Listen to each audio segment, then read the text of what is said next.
Specifically, I will be discussing about the DMLS techniques, that is Direct Metal Laser Sintering process for the making of the metal matrix composite. So here in today's class, first I will be discussing about the what is all about the DMLS techniques. Then followed by I will be discussing about what are those materials that can be used for the making of the biomedical implant or biomedical product or biomedical composites from that product can be made. So after that I will be also discussing about the what is the all about the selective laser sintering techniques. So in that direct metal laser sintering will be there. So and after that I will be discussing about the development of titanium nitride reinforcement Ti6-4V composite metal matrix composite through DMLS techniques. And also I will be discussing about the what are the controlling parameters of the DMLS techniques and what are their effect on the what are the mechanical properties or any other properties of the composite will be there after manufacturing. So those things I am also going to discuss in today's lecture itself. After that I am going to discuss about the what are the process parameter on the surface morphology, means what will be the controlling parameters. By changing those parameters, what will be the effect on the surface morphology, microstructure, wear and the micro hardness. And also I will going to discuss about the what are the challenges and the future perspective of the laser processing of the biomedical implant and what are the future perspective of the laser material processing technologies. Those I will be discussing in today's lecture itself.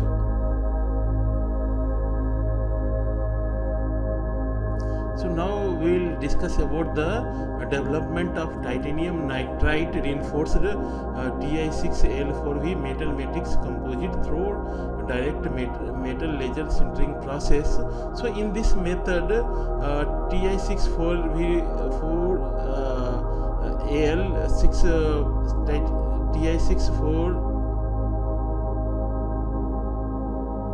in this process, the titanium 6Al4V powder has been used for the metal matrix composite and TIN powder are used as a reinforcement. So here while making the materials, one has to know about especially composite material. So there are two things you have to remember. One material will act as the reinforcement and another material will be act as the matrix.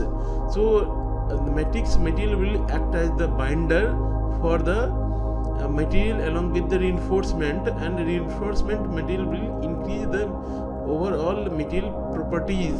So here in this what we are going to focus on today's lecture, so that we are making the composite material. In that composite material TIN will be act as the reinforcement and then titanium 6Al4V will be act as the matrix material. So here you can see that here in this process we are using the 400 watt continuous fiber laser. So in this you can say that this is the schematic diagram. So in this schematic diagram, this is the laser head and this is the shielding chamber. In this shielding chamber, whatever the shielding gas will be used, so those shielding gas will be passed, and this is the perspex body for making the structure so that it will be transparent and it will be also having the sufficient strength. Similarly, this is the quartz window. So from that quartz window, whatever the laser light will be there, laser light will be passing and it will be focusing on the focal length where the our metal matrix composite will be fabricated through additive manufacturing techniques. So this is the laser beam as indicated in the red color, and similarly this is the gas entrance. So as we know that here we have to shield the chamber, so along with we have to pass the shielding gases. So for that purpose there will be a small opening or passage. From that passage the gas will be passed into the entire chamber, so that proper shielding of the total environment in which the metal matrix composite manufacturing will be taking place. And this is the piston arrangement, piston cylinder arrangement, and that are achieved through micrometer head. In that micrometer head, this will be the head portion and this will be the piston portion. So when you will be rotate the micrometer head, so that time what will happen, it will rotate move in the linear direction. So here this customized arrangement was done, so that overall this arrangement should be moving up and down as per the requirement. Suppose once one layer is printed, after that what happen, again same what is the one layer thickness, that much thickness has to be lowered by this micrometer head. So one can have the proper control about the how much it is moving down, so one layer will be controlled easily. So this is all about the, and this is the base plate where this total arrangement was done. So this arrangement can be moved from here and there. So in this process, as I will discuss about the total 400 watt fiber laser was used for the material processing or for the material additive manufacturing process. So here in this process we have seen that this laser head was mounted over the Z stage. Z stage is nothing but it can move in the upward direction and downward direction, and this total arrangement can move in the X and Y table. So similarly the a sintering chamber with the different purging gas has been fabricated. So this shielding chamber specially designed by our itself. That's why we got told about this is the customized arrangement for the making of the metal matrix composite of the desired dimensions. So in this process we can see that this is the another layout diagram. In that layout diagram, this is the laser machine. From that laser machine or laser source, you can say that whatever the here fiber laser are used, so fiber so this is the fiber tube. So from this fiber tube laser light will be passing, and due to the internal reflections multiple times, so it will be aligned whatever the light will be there. So light will be streamlined and it will be coming out of the optical fiber, and it will go to the beam expander where it will expand the diameter, and after that whatever the diameter will be, that it will be passing through the collimated beam, and their beam diameter will be reduced to the whatever the focal point will be there. For that purpose here lens will be used. So those lens will focus our all the collimated beam will be there. So those collimated beam will be focused on the focal point, so that it will be having the more amount of the energy at the focal point. So in this way we can say that while processing the material, one should know about at what location of the places we can place the job, so that maximum energy can be achieved it. So in that way here it is designed that at the focal point our material processing will be done. So here because of that we can have the highest energy, and then that energy will be transmitted to the materials where the material temperature will be increased with the this transmission of this energy, laser beam energy to the material, and then material melting temperature will be that is temperature will be increased, and ultimately it will lead to the maybe partial melting of the material, and then laser sintering will be taking place. So here this is the one profile where how our laser beam is passing on the surface of the powdered material where it is spread on the powder bed. So here this is the one schematic diagram where the powder will be spread on the powder bed, and then laser will be scanning those area where the desired scanning is required. So only those areas it will be scanning. And then so here coming to the I will be showing through laser pointer. So now we can see that this is like a line showing the path of our laser will be passing. So here suppose if if we are starting at this point first, so it will pass like this, and then it will come like this, so this way and this way, and so this way our laser head will be moving. So this is the movement direction. Similarly, the coming to the what is the meaning of the layer thickness. Layer thickness is nothing from here to here, one layer thickness. So once one layer scanning will be completed, after that solidification and ultimately generation or production of one layer thickness will be completed.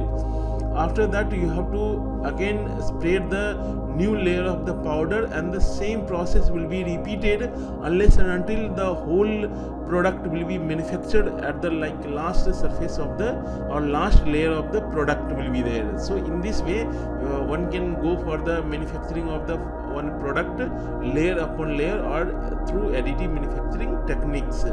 So here the coming to the hatching distance or hatching gap is nothing about the distance between the two adjacent passage of the laser light will be there. So those distance we are calling as the hatching gap. So coming to this diagram, so one laser light is passing like this, so second time the laser light will be passing like this. So you can say that this is laser pointer, but having the small diameter, so a small area will be there. So similarly, if it is the big diameter, so in that it can cover like this total this area when it is passing over this line.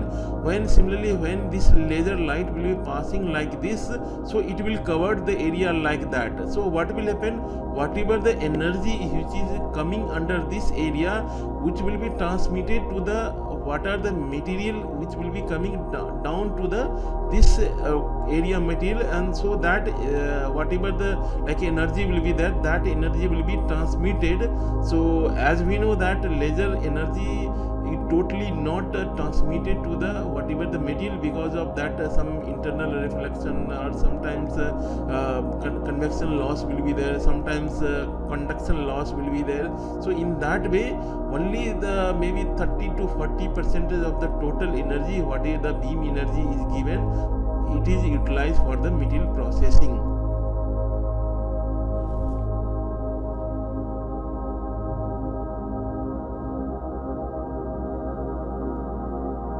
So there are many parameters of this process, so one has to understand about those parameters. So here I have presented about all the parameters which is associated with the additive manufacturing of the using DMLS technique. So first parameter we will discussing about the laser beam parameters. What are the parameters which is related to the laser beam? So those include the how much the energy or power is supplied by laser energy or laser system. Either you are using the fiber laser, or it may be other gas laser, or maybe some solid state laser will be there. So based on that one can decide how much energy is which is supplied from the laser light. So that energy is nothing but the power or energy of the laser beam, or sometimes beam energy we are calling. Similarly, what is the effective diameter of the beam? So this is the, suppose here a schematic diagram. So this is the laser beam. So what is the beam diameter at the, as we know that this is the like conical. So here beam diameter will be the different at different locations. So at the where a spot will be there, or focal length will be there, focal point will be there, at that place what is the total beam diameter? So those diameter is called as the spot size or effective beam diameter. So similarly the spot size or beam diameter. So spot size is nothing but the where we are keeping the our material processing, or keeping the our powder bed where the material will be energy will be focusing.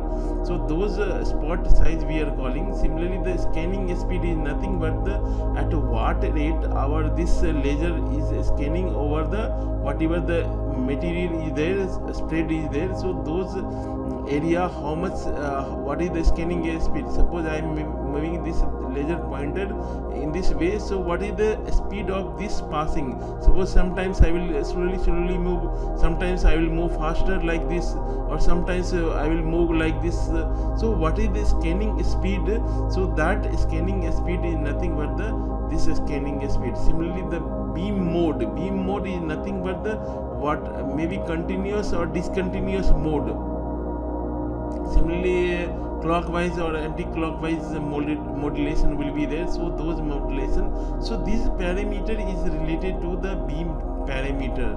Now coming to the powder material parameters, as we know that every powder having its own shape and size, so it will be also having some parameters. So those parameters will come under the powder material parameters. So first thing is that average particle size. So what is the average particle size? Because we are using the powder form, maybe micro size powder we are using. So maybe what is the size of maybe 200 or 300, maybe 800 micrometer size will be there. So those size will be called as the, sometimes shape also important. Maybe some of the powder which have then a spherical shape, or sometimes you be having like very different other shape, triangular shape or cubical shape. So those will called as the geometrical shape.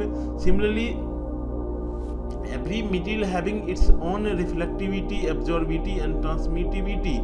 So whatever the material we are using, so one should know about what is the reflectivity. Based on that only, how much energy it can reflect it and how much energy it can transmit or it can absorb it. So those things one should know about, and then only one can decide about for these materials processing of the like metal matrix composite, or making of the metal matrix composite is easy or difficult. Those can be decided. Because of that only, how much energy absorbed, how much is transmitted, how much is reflected back. So those will be decided from those material properties itself. Similarly, what is the like reactivity with the ambient gases, because we know that we are using the small size particle. So maybe sometimes some material which will be in the small size and powder form, their reactivity will be more with the ambient environment, and that too also this powder processing is taking place at the elevated temperature. So at the elevated temperature, there may be chances of the getting reactivity, higher reactivity. So those things one should be knowing about. So that's why these are the what are the parameters related to powder. Now coming to the geometrical parameter. So geometric parameter is nothing but the hatching distance, a distance between the two adjacent laser passing distance. Similarly, hatching pattern. So sometimes in the next slide I will be discussing about the what are the different type of the hatching pattern may be possible. So those I will be discussing about. Similarly, the powder layer thickness. So one layer, how much, what is the thickness of the one layer? Maybe sometimes one can use a 0.1 millimeter, 0.15, 0.2. So if you are increasing the layer like thickness, layer height thickness, so what will happen? The amount of energy that need to be supplied in that particular area should be more and more time duration you have to keep, so that partial melting of the all material which is coming inside the, so has to be uniformly taking place. Otherwise what will happen, if all powder partial melting is not taking place, so there may be some defects will come. Anyone do not want any defects. That's why we have to minimize those defects. So uniform how much layer thickness is there, that has to be decided. Similarly, coming to the purging gas parameters. So purging gas parameter means whatever the gas we are using for the shielding purpose. So what is their reactivity, oxidizing, whether it is reducing or whether it is oxidizing or it may be inert. Based on their properties or gas itself, one can decide whether, suppose the oxygen or maybe nitrogen. So this may be like oxidizing or like reducing, but sometimes you are using the helium gas or maybe neon gas. So like that, these are the neutral gases, so no reactivity will be taken with the use of this material. Similarly, what is the quantity of the like gases we are supplying per unit time period? So those also very important. Sometimes more quantity of the like supply of those material is required, sometimes a medium or sometimes maybe simple normal supply is required. So based on that only one can know that, and similarly the what is the pressure of the that gases, those can be also decided.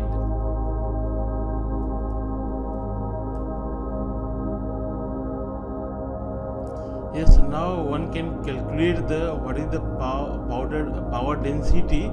So that power density can be calculated using this formula, the beam power divided by spot area. So beam power and will be supplied from the whatever the energy is supplied from the laser beam. So those beam energy will be there, and then mainly we have to calculate the what is the spot area will be there. So this spot area will be calculated at this spot what is the area. So if one has to be know about the what is the diameter at this point, or we can say that spot diameter, then one can calculate what is the spot area will be there. So one can calculate pi d square by 4 like that. So here the spot diameter can be calculated using this formula 1.27 into lambda into f into m square by capital D, where the lambda is nothing but the wavelength. Similarly, small f is the focal length. The capital D is the beam diameter at the lens. Similarly, capital M square is the beam quality factor. So if one has to be know about those values, so one can easily calculate. So capital D is nothing but the here capital D beam diameter at the lens, and this is the standoff distance from this location to this location. Similarly, this is the focal length from lens to what is the spot size will be there. At that distance is called as the focal distance. Similarly, depth is called from this distance to this distance.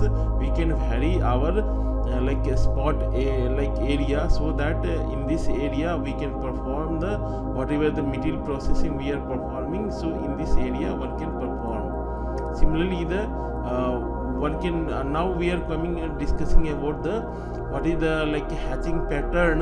So hatching pattern is nothing but the path in which or pattern in which our laser scanning will be performing, either single time scanning or multiple time scanning, or maybe like horizontal way scanning, or maybe 90-degree of the horizontal scanning. Similarly, the different profile will be there according to that profile. So in this profile you can see that our laser light is passing like this. Arrow is showing that in this direction our laser light is passing, or laser energy is scanning this area of the material, and then after that it is moving, and then it is moving like this.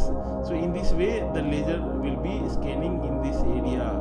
So in this way scanning will be taking place. Yes. Similarly, coming to the next layer, the laser will be scanning in the like 90 degree the previous scanning area will be there, or previous layer will be there. So here our scanning will be performed like this. So like this it can be complete till the last. So similarly, the last one as per this diagram, one can say that this is the similar to the original one.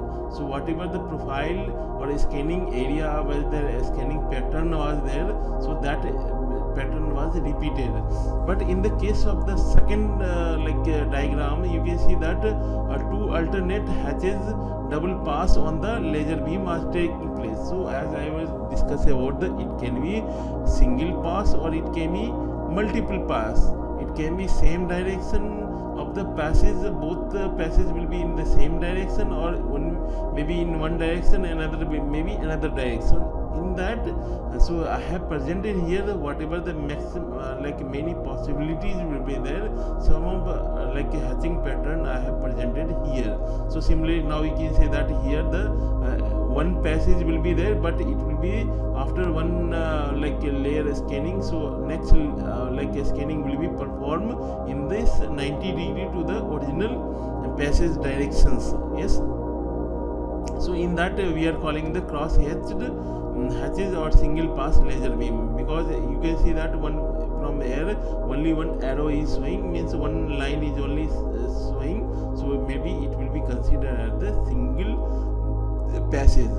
And this is coming to the same to the previous one. This is the hatching pattern, and here laser light is scanning over this area, and then this is the path where the coinciding of the previous passage and the next passage is taking place, and this is the common area where the whatever the heated area will be there. So those heated area will be again when this laser light will be passing like this, so that time this common area material will be getting heated, and that will come under the both of the scanning line. And similarly here you can see that hatching distance is 0.2 mm. Similarly the layer thickness is 0.4 mm. Now coming to the here this one line one layer is like nothing but the substrate. Over that substrate powder will be spread, and then scanning will be performed in the given direction, and whatever the pattern will be there, so those pattern will be like considered. So now coming to the what are the different application of the DMLS techniques, or DMLS technique can be used in different areas. That includes like aerospace engine, or like combustor engine will be there, rotor will be there, stator will be there, jigs and fixtures will be there. So this can be manufactured through this DMLS technique. Similarly turbine blade, fuel nozzle will be there. Those also are nowadays widely used. In India there are different like company like Wipro 3D, similarly Infosys 3D. So there are big company now coming to the we have recently heard that Reliance 3D is also coming in this area, so that they are also coming with the manufacturing of the aerospace component using additive manufacturing technologies. Similarly this can be used for the making of the implant for biomedical applications. Similarly it can be hinge, bracket, batteries, housing, similarly gears for the automobile area. Similarly in the robotics application one can go for the like design and manufacturing of the fingers. Different fingers will be there, so those or we can say that grippers. So the different parts name I have presented here. So that part can be designed and manufactured using additive manufacturing method. So similarly the one can go for the development of new material, and that new material can be used for the different applications.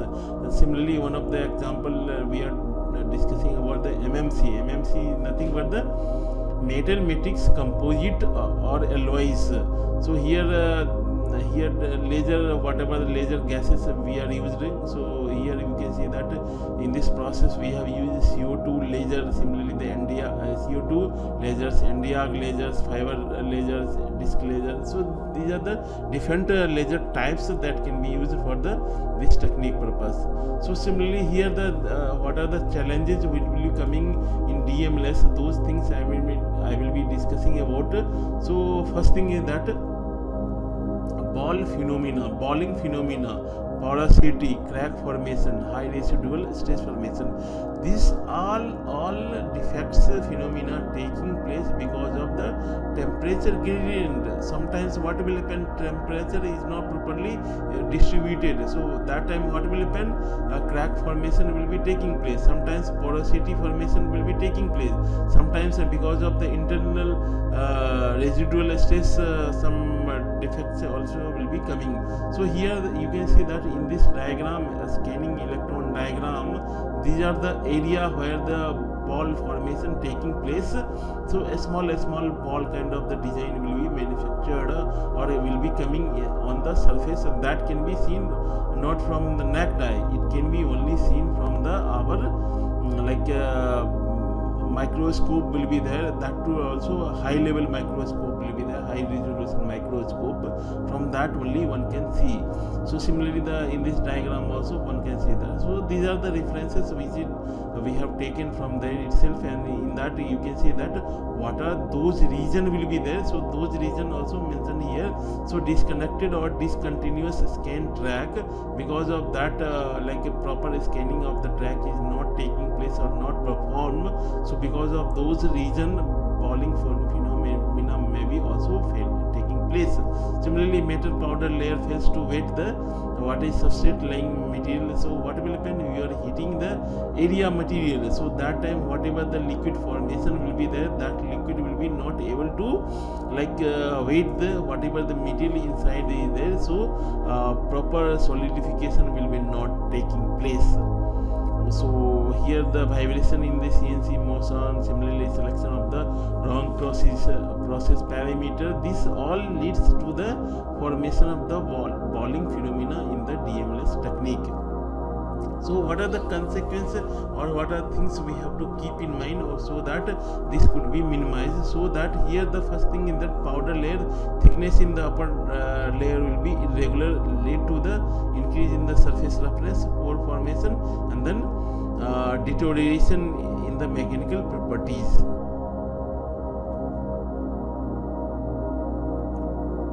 Now coming to the how to control the phenomena ball formation or balling phenomena. So here you can see that let me open. So increasing the laser powder and lowering the scanning speed. So in this way balling phenomena can be reduced. So suppose you are increasing the layer powder, so what will happen? The energy will be increased. So if energy will be increased, so deeper penetration and proper uniform energy distribution will be taking place. So similarly laser scanning also will reduce to the like it will if the scanning speed will be decreased, so what will happen? It will take or whatever the powder metal beneath the laser light will be there. So those powder metal will be taking more time for getting heated up or getting the melting temperature.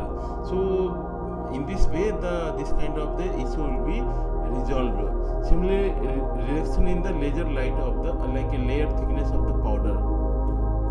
If you decrease earlier also I was discussing about the if you increase the thickness of the laser one layer thickness, what will happen? Because of the increase in the layer thickness, so deeper penetration of the whatever the laser energy we are using, so those laser energy will be not penetrating inside the till the like inside the depth. So because of that sometimes a defect will come. So if you reduce the layer thickness, so this issue will be resolved. Similarly, the reduction in the quantity of the oxygen present in the sintering chamber. So because of that as we know that oxygen content has the significant influence on the balling formation. So this may reduce the balling phenomena formation. So similarly, reduction in the scan line spacing that elevates to the ball formation. So similarly, if decrease the scanning like a distance between the two adjacent passes, so it may decrease this balling phenomena. Similarly, introduction of a small amount of the deoxidant such as the boric acid and potassium tetraborate will be there. So those will also decrease the balling phenomena formations. So here I have presented about the pores and crack formation DMLS technique, and which is published by these researchers I have mentioned here or cited here. So in that you can see that here the laser sintering tracks will be there. So there some pores formation will be taking, some cracks formation will be taking place, small holes formation will be taking place because of that not properly passage of the laser light will be there. Similarly, sufficient time is not given. Similarly, the maybe sufficient energy is not penetrating till the last powder is there. So this so most of the common limitation of the powder laser sintering is to control the shape, size and distribution of the pores. DMLS not only control the porosity of each layer but also also controls the pore characteristics also. So here in this diagram also some cracks formation taking place, so those cracks is also presented here.